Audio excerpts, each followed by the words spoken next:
Welcome back, Tim. Right.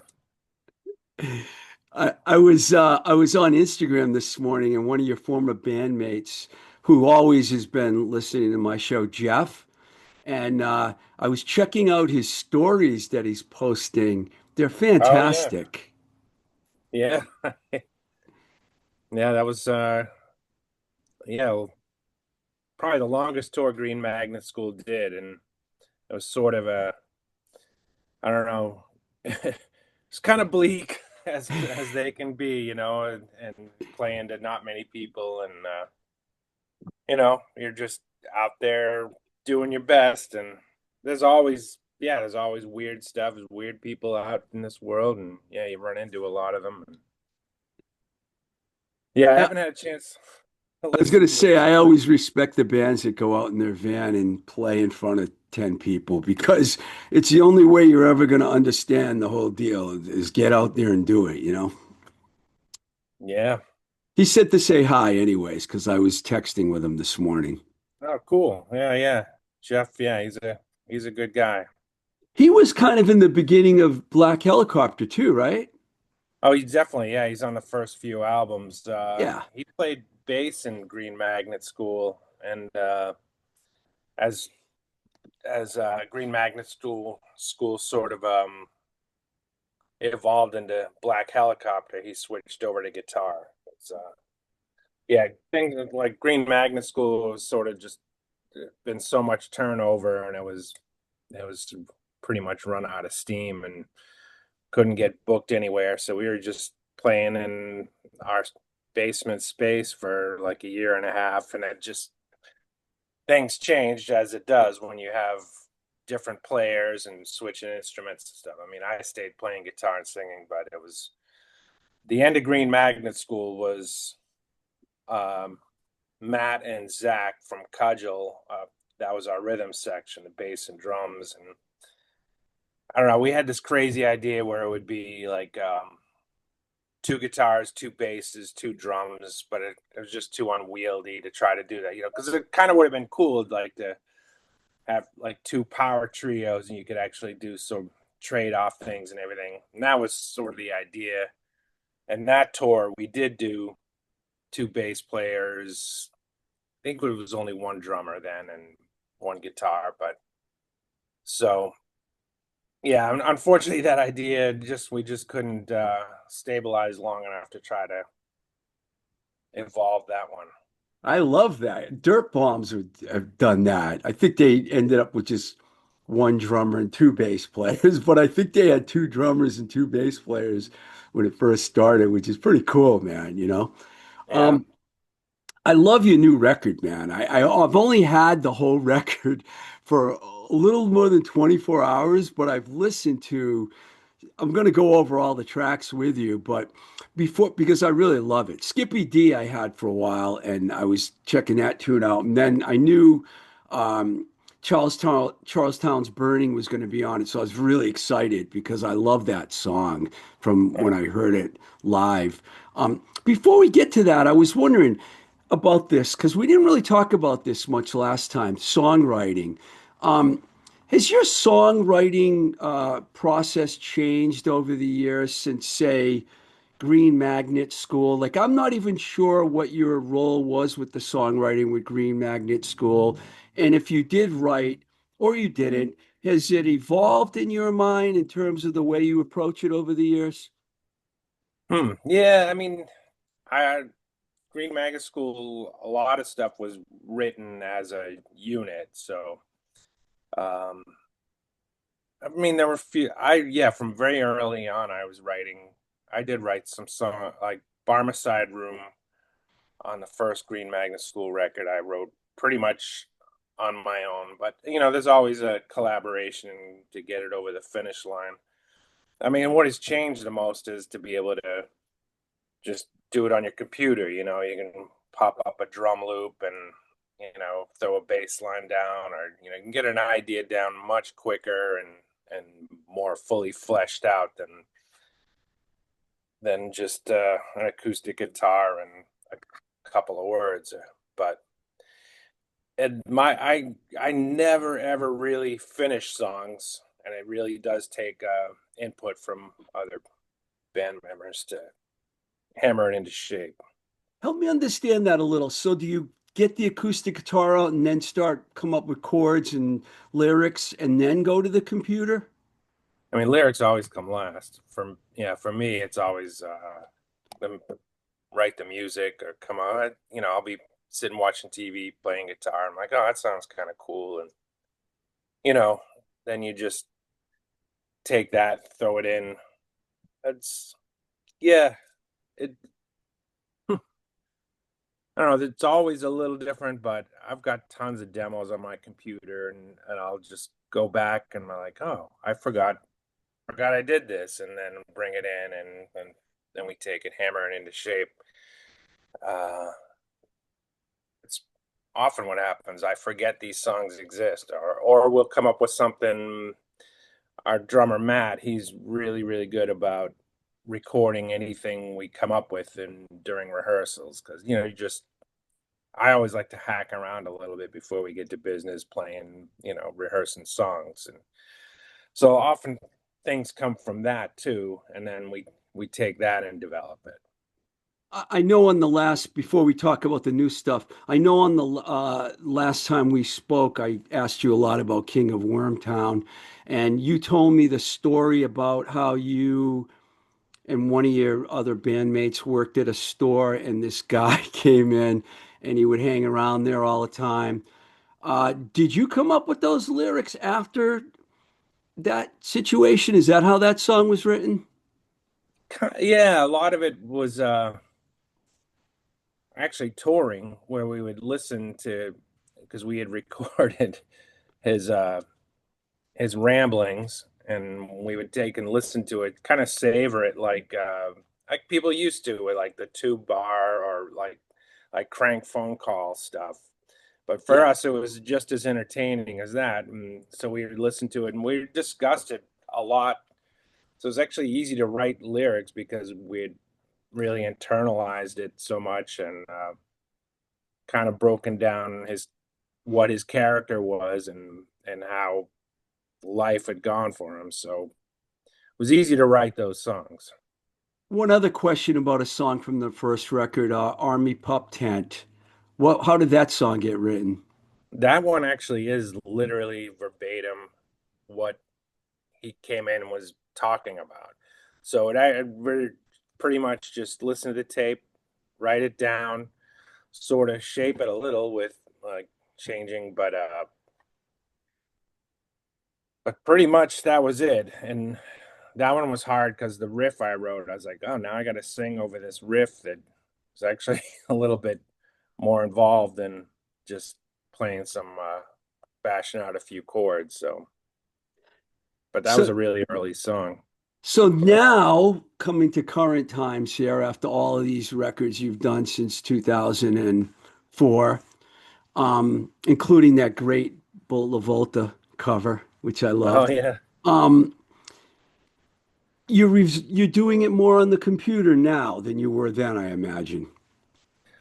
Yeah, I mean that's just how it happened. We had a space in Alston that was an old studio that had been built out, and I was able to pick up.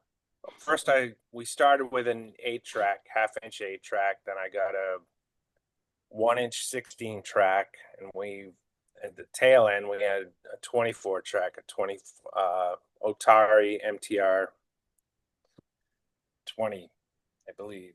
And it's been a while, but when that building got condemned, and I wasn't gonna, we just had nowhere to put this stuff, and I basically gave away the 24 track. I walked away from a 36 channel console, that because to store it and maintain it, it was gonna cost me more to do that than to just. So it was heartbreaking to lose that space. I really miss it, and we did all those early. Well, the first album was done. Some of it was done at New Alliance, and some of it was done in our space at Backward's Corner. And then we moved to Rug Road, and then yeah, the next 3 albums were done there. So And you did yeah, those yourself. Yeah, yeah, yeah. Yeah, Yeah. that is really fascinating to me because I'm going to talk to you about Sun Studios in Malden. Is that your home studio? It's just a rehearsal complex. This is the way we had to record this album because at the time our new bass player Mark, who was also in Cudgel, um, he was the main guy. He uh, he came down with cancer, so he we were kind of like, well, what do we do? You know, right now we're not going to be able to do shows while he's going through chemotherapy, and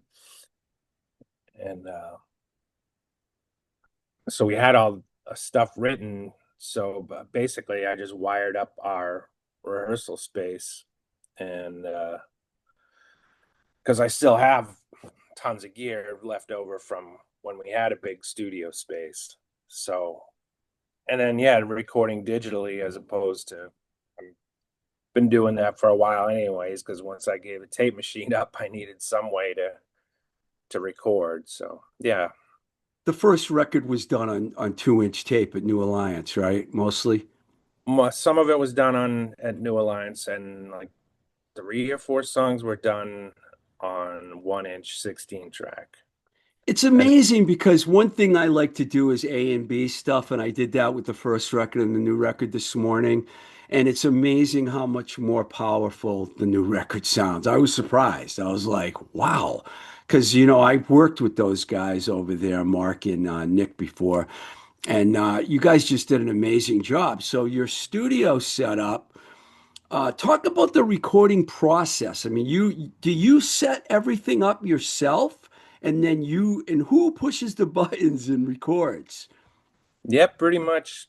Yeah, I came in, wired everything up. I have into different preamps and figured out the routing and everything. Every time I'd come back to it, I'd have to scratch my head because there's not, it's a little bit messy. It's not a actual studio space and it's tight and you just like to get back into the racks, what did I do here? How did I?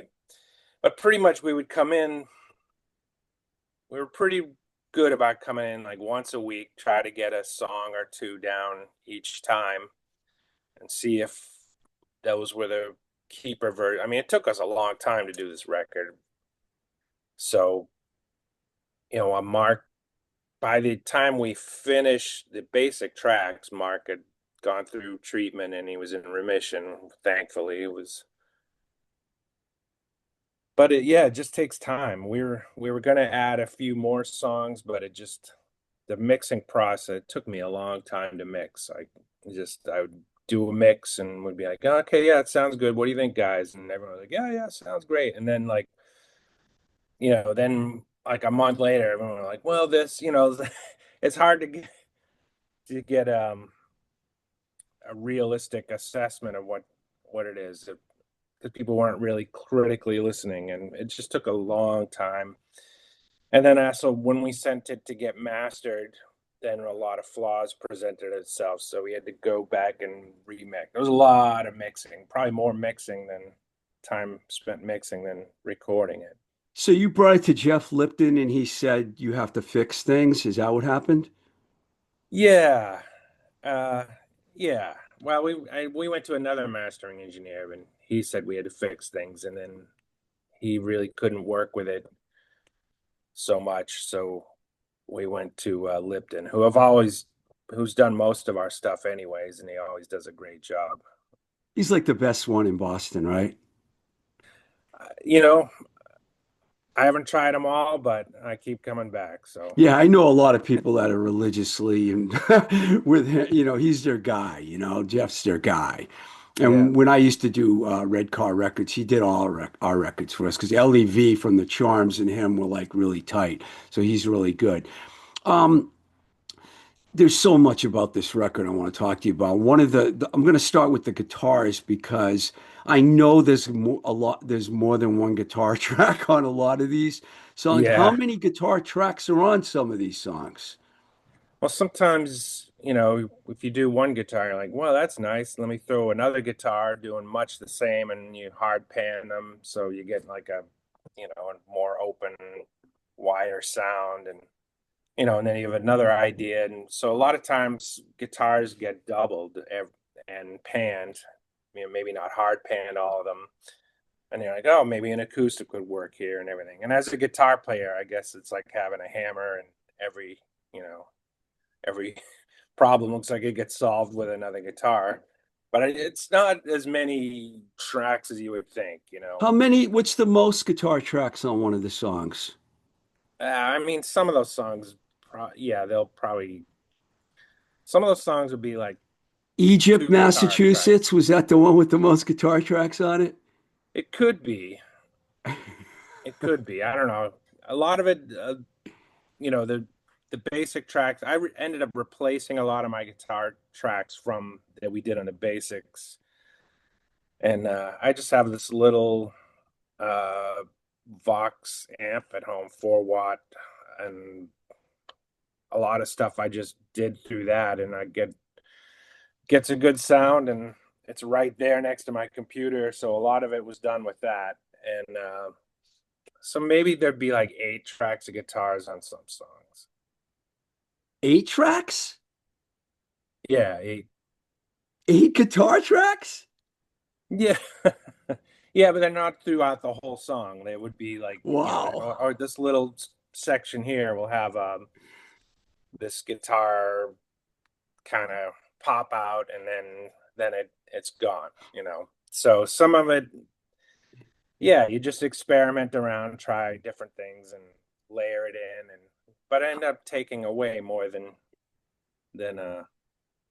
you can end up with hundreds of tracks, and it's kind of, I try to stay true to the less tracks and keep it basic. It's not overly produced by no means, that's for sure.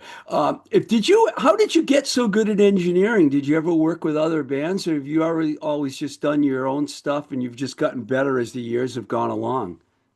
But when we had our space in Alston, we would do record other bands. So yeah, pretty much self-taught, but I've done a lot of records with other people. I did a couple of Major Stars records, Panciel, I did a few of those. This band Soltero, I did a few. So when we had our space there, I was able to do projects like that, take on other. So, and I learned a lot working with other bands, different ways of doing things. Because Where did you get your basic knowledge of recording from? Is there a specific person that you were tutored by or anything, or did you just pick this up on your own? a little bit, when Mission of Burma got back together, Rick Hart of Ace of Hearts Records, he is like super audiophile, incredible ears, and I worked a bit with him on doing some recording some live shows with them, and really was an eye opener as to see how he works. So if there was anyone, I'd have to give Rick credit or blame. I don't know if he would be think my stuff was as high fidelity as he would look for, but Wow. I mean, of any name that any person that name Rick Hard, who I love, a good friend of mine, he's just a genius. So that's a pretty good guy to be working with. Now, were you yeah, like, what did you record actual, were you with him when you recorded actual live Burma stuff?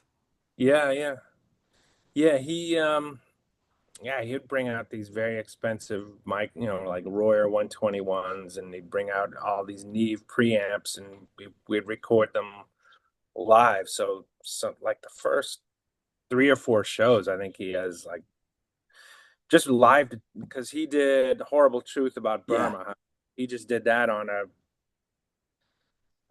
forget what brand. It was a very nice tape deck, but uh, so he went. It was a what he recorded those on was an Alesis Masterlink, which is already in the way old, and people probably don't remember those things, kind of like DAT machines, or but that's what he recorded on, and you'd get these beautiful recordings. Like I'd go be over his house, be like, here, listen to this fill, this drum fill, and it would sound incredible. Like he just the system he had there and everything.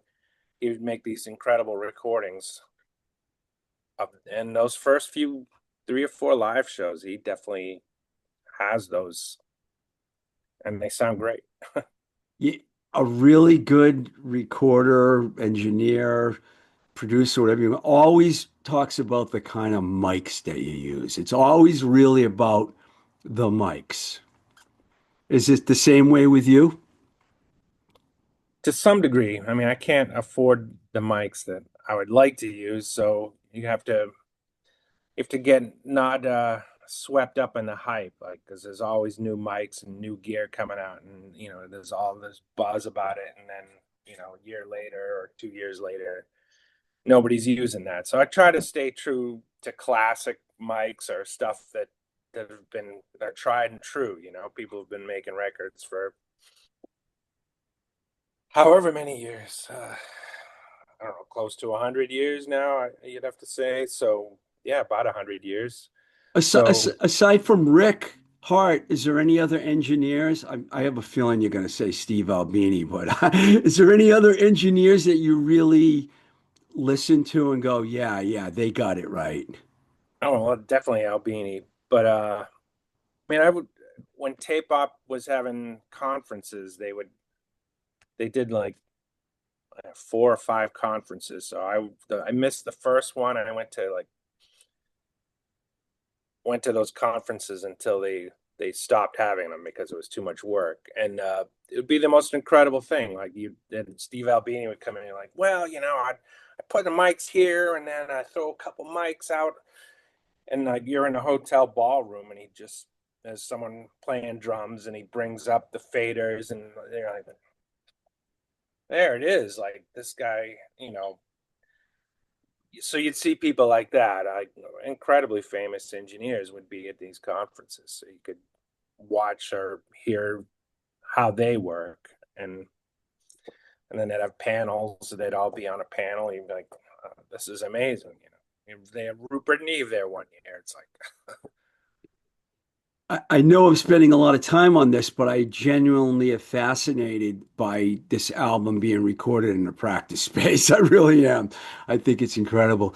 As far as the songs go, you got 9 songs here. I'm going to talk about a few of them, but I'm wondering, did you have more than 9 done and you had to keep it to 9, or is there unreleased tracks that you might put out later?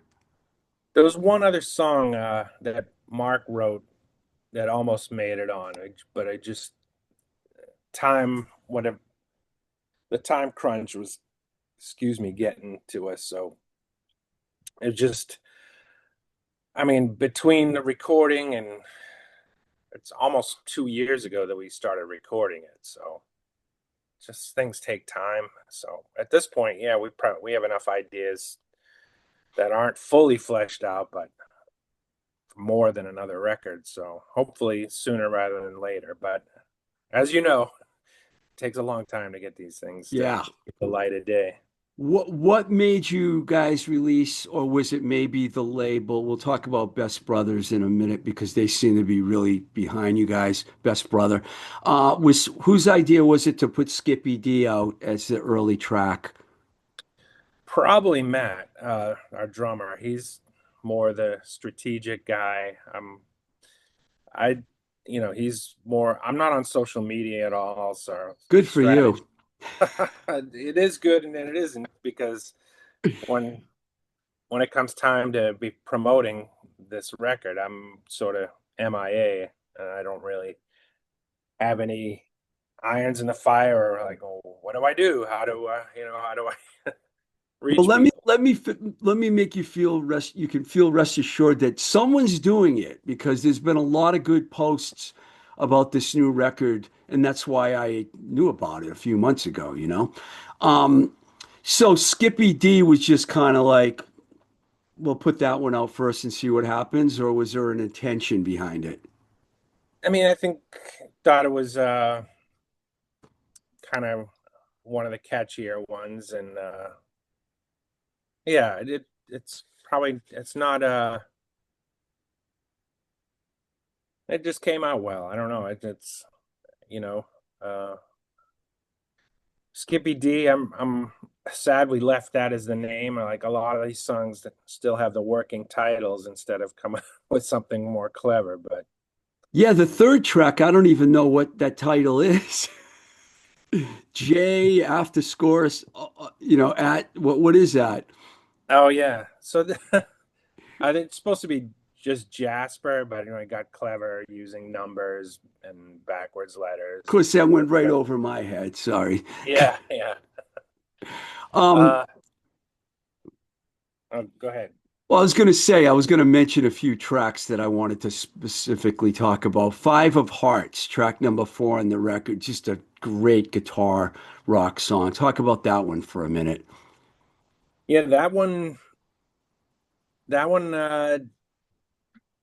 I did write on acoustic guitar with a capo at a certain point, and I really liked the chords and everything. And then when it came time to show it to the band, like I put a capo, it sort of lost on an electric guitar. It sort of lost. I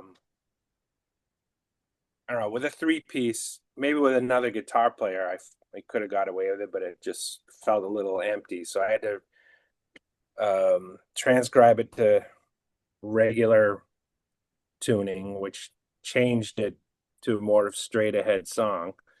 I wrote I wanted to do like a Peter Hook sort of New Order bass melody at the beginning, and then everyone liked that, but like, why don't you just play that on guitar? So the beginning is that little guitar melody instead of being on bass, which I had originally envisioned. But it came out fine like that. It's still uh, dramatic. So It was my favorite song on the record till I heard the fifth track on the record, Egypt, Massachusetts, which I have to tell you, the first thing I did was I was born in this state. I've never fucking heard of Egypt, Massachusetts. yeah, And then I found out it's a part of Situate. yeah. Now, that's a brilliant, that's one of the more popular songs I think that I've heard you. There's some definite pop on this record. I mean, the pop is coming out heavier than the past. What's going on with this song? Well, I love it, but the la la la la, it's very catchy and Oh yeah. everything. But why Egypt, Massachusetts? So Mark, our bass player, he wrote that song and he sings that song. He was driving Uber for a bit. It was in between jobs, and I don't know. It was like he was he just got very emotionally involved with someone he drove to Egypt, Massachusetts. Just the guy was having a hard time of life and everything, and so he's basically telling him, you got a heart of a lion, but it's misdirected, and just trying to send positive vibrations or whatever his way. Like that's yeah, just incidental people he ran into, and then a song comes out of it. It's a good one. Um, did you guys split the songwriting on this? Pretty much. I mean, the two songs that Mark wrote, he sings, and then some of these songs, like I said, were from demos that I did at home, and then some were just we hammered out together. So What was Red, Gold, and Green the other one he wrote? yeah, yeah. Yeah, I figured that much. Um, Charlestown's Burning, I saw you guys play that. I got a clip that I threw on YouTube, and I, I've been just loving that song, and so I knew that was gonna be on the record. Uh, do you happy? I love the recording. Are you happy with the recording? It's the one song I didn't use an actual guitar amp. So I'm a little disappointed. I just would use the sim, so like a Marshall, which I'm almost never happy with. I always like the sound of a amp cranking better than but the technology is there. I mean, you're hearing records all day long there's not no actual air molecules being moved. before it comes out of your speakers. Okay, You know, I'm confused a little. You'll have to explain this to me because I don't know what you mean. I'm sure my listeners, many won't either. What do you mean you use the sim instead of a amp? so you can plug directly into the interface, and you can call up a simulation of an amp, and you can also move a simulated mic in a space, and the controls work just like an amp, and yeah, it's it's common. Like Logic comes with a few, and then you can, I don't know, the one I used I think was from UAD, but yeah, it's been live. You're probably most big shows, you're not hearing any actual amps. Their bands are playing through Helix or whatever. There's, you name it, Kemper. There's tons of different ways of getting those sounds, and they're completely recallable, and you get them instantly. Wow. Okay, so you learn. I'm still learning. You learn. I didn't know that. I did not know that. That's cool though. Paralyze. I just wrote next to it Dinosaur Jr.-ish. I'm sure Uh, you're kind of aware of that, right? yeah, yeah, I know. It's easy to, if you have some guitar solo-y thing, and yeah, there is some. I think that was a song that didn't took a while to come out. Is that's when song's been around a long time because it sounded enough like Dinosaur that that we try not to go down that road. But I Yeah, mean, I didn't mean that in a negative way at all, by the way. It's just the song reminded me of Jay sure. Mascis's playing. Are you a Jay Mascis fan? Oh, absolutely. Yeah. I mean, the guy's a great player. Yeah. But again, there'd be people I try not to learn their guitar parts because I don't want my playing to. So like Roger Miller definitely has, like, I didn't never dug too deeply into his parts because I didn't want to be like writing these songs that sound exactly like his playing, or same with Jay, It's fantastic to have so many great guitar players coming from this era. I know Roger's originally from Michigan, but he made his name in Mass and Jay out in Western Mass. And then the last track, very psychedelic, red, gold, and green. It's a really good record, man, because it's a guitar rock record, but it's not all the same tempo or like the songs are different and they're more poppy. Is that what you were going for? I think it was inevitably going to be happen. This is the first record we did with Mark, and maybe his more sensibilities are a little more in that sense. Though, I mean, Cudgel was as powerful of a live band as you could ever see. But I knew it was going to be different. The last, I mean, we had Zach on the first few albums. He was more straight, rocker guy. Like it's going to be noisy, grungy. And then we had Mike Davis, who's been in a ton of bands. I've known Mike forever, we're roommates. And then we had Arnie. Unfortunately, a lot of stuff got lost in where we couldn't keep a bass player for a while. But with Mark, once Mark came in, I knew it wasn't going to be as I don't know. I think the next record will be probably heavier, but pop is definitely, it's important to be catchy. Like if you, what's the point of I don't know. I hear songs and I go, all right, well, I get you doing this riff and you're really into it, and then what? So yeah, we definitely try to like keep people's interest as the song goes, not just stay on like, all right, now we're doing riff A, riff B, and maybe we'll have a riff C, maybe we won't. But try to have each section have. So yeah, we spent a lot of time thinking about that. I'm like, I what love is the it? way the band's evolving. You know, it's great, man. It's really great. I mean, it's a 20 something year old band we're talking about here, you know? And you guys are coming up with new stuff. Talk about Best Brother Records, and I know they have a record store as well, and I think your two bandmates did an in-store there yesterday, right? Yeah, they went down. Yeah, Brian Hamill. He's actually good friends with Mark, so it was Mark that sort of initiated that.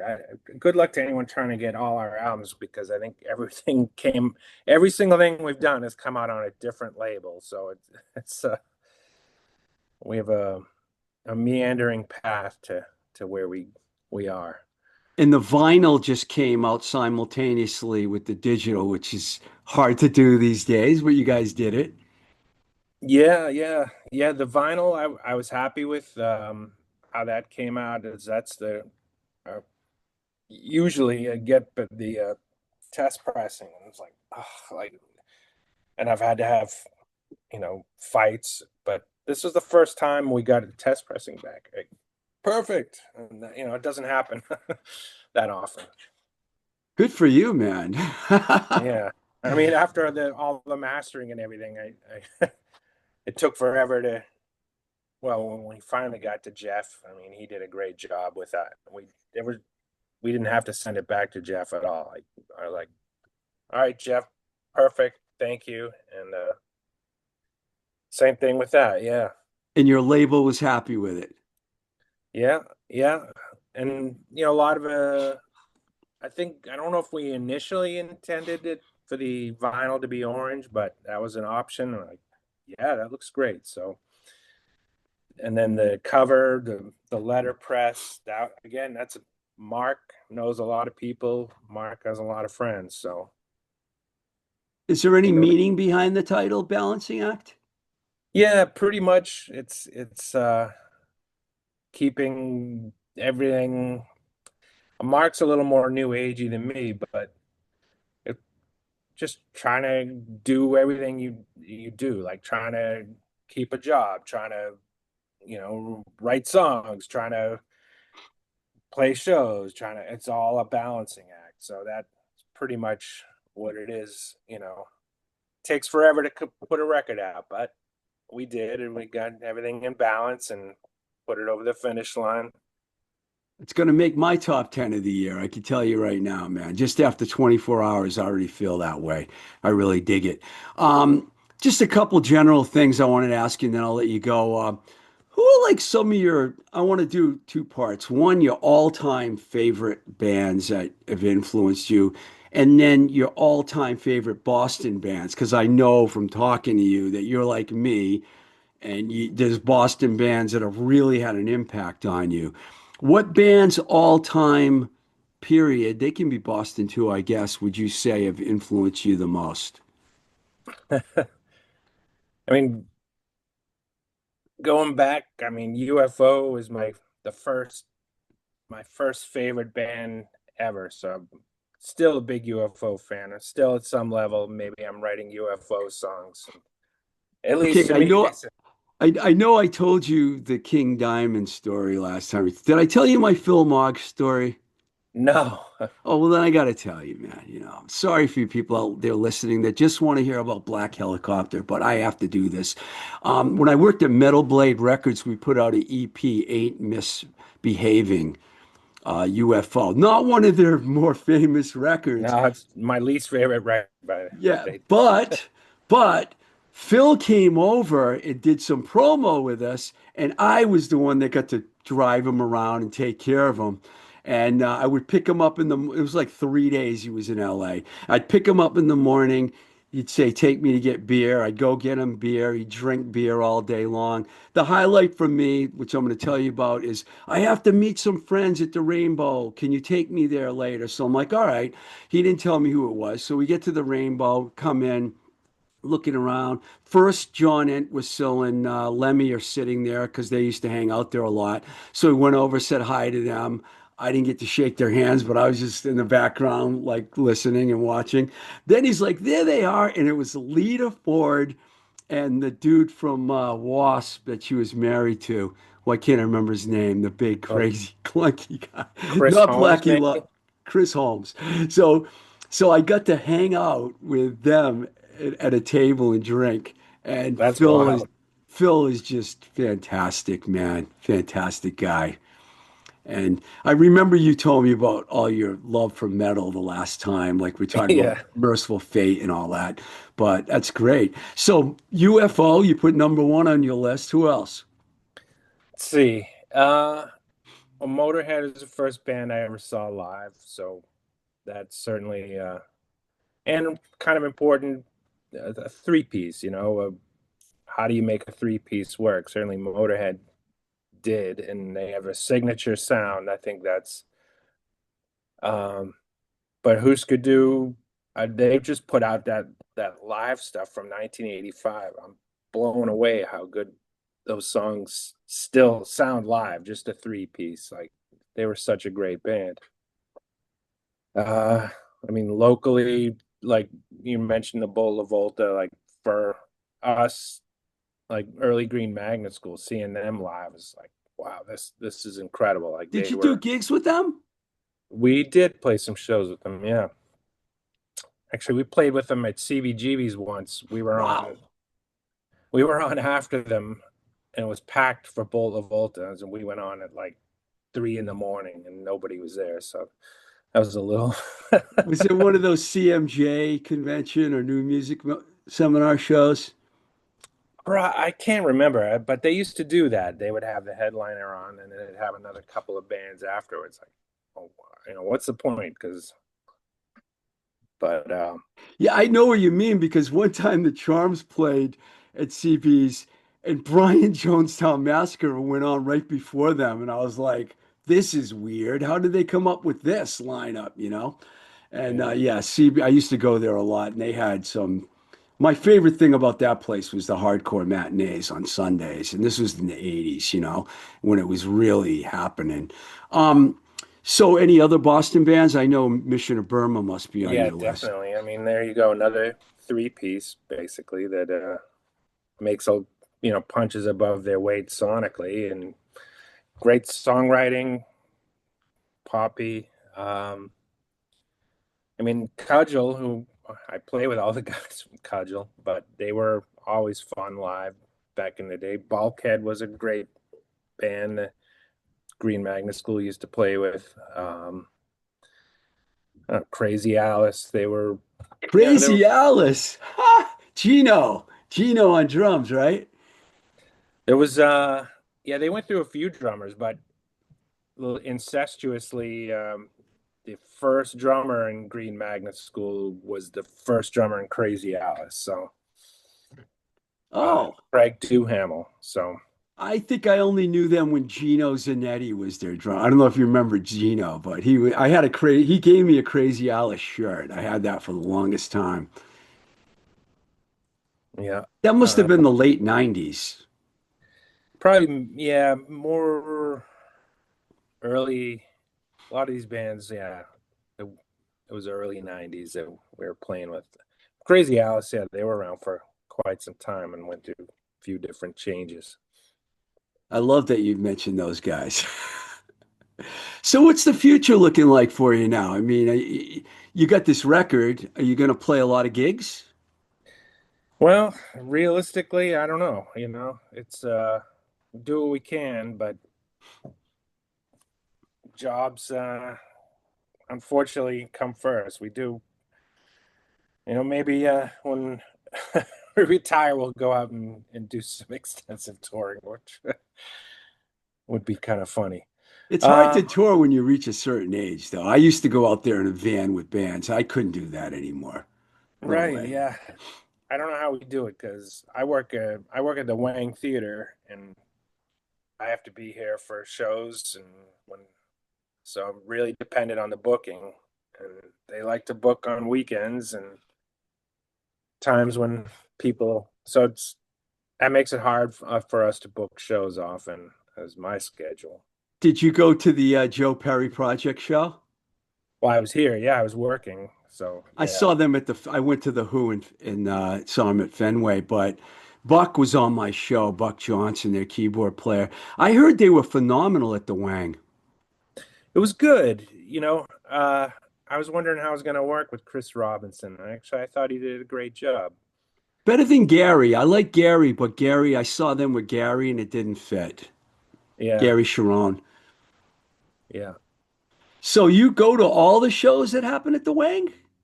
Well, I have to be here. Yeah, I'm working. We set them up. We service the show during the show, and then take it down, throw it in trucks. Yeah, that's pretty Are you much like it. the stage manager there? I'm the head electrician. Wow, I didn't know that. That's fantastic, man. That's a good gig. Yeah, it's a good gig. Yeah, actually, we have Cirque du Soleil here right now, their Christmas show. So I have three shows today. I had three shows yesterday, two shows tomorrow. So, So much for a nice holiday weekend, huh? oh, I know. Yeah, I'm on fumes, but Hey, Tim, congratulations on the new record, man. I think it's a fantastic record. You guys really nailed it. oh, thank you. And good luck, and I can't wait to see you guys live again. Yeah, we'll be playing soon. Just not sure when, but we got it. All right, man. Thank you. All right, thank you.